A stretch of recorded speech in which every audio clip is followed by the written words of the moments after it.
दत्त महाराजांचा 12वा गुरु म्हणजे मधुमक्षिका.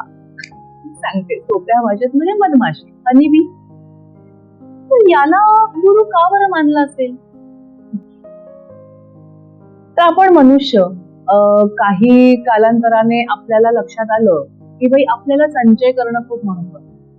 म्हणजे कसं समाधान वगैरे हे आपण शिकतो, पण रोजच्या रोज आपल्याला ती गोष्ट मिळेलच याची आपण खात्री देऊ शकत नाही. मग आपण काय करायला लागलो की कालांतराने आपण सेव्हिंग सुरू केली. मग ते अन्नाचं असो, पैशांचं असो, आपण साठवणूक सुरू केली.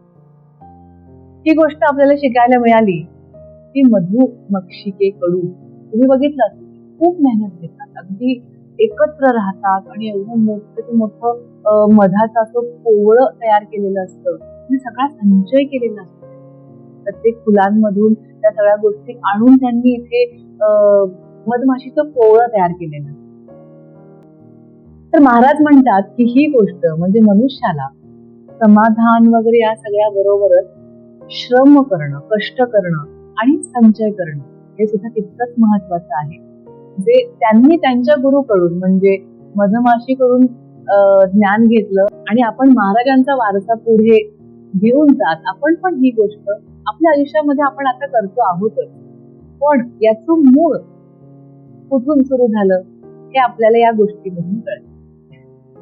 तर महाराजांचे 12वे गुरु म्हणजे मधुमक्षिका, याच्याकडून आपल्याला श्रम आणि संचय या गोष्टींचं ज्ञान मिळतं.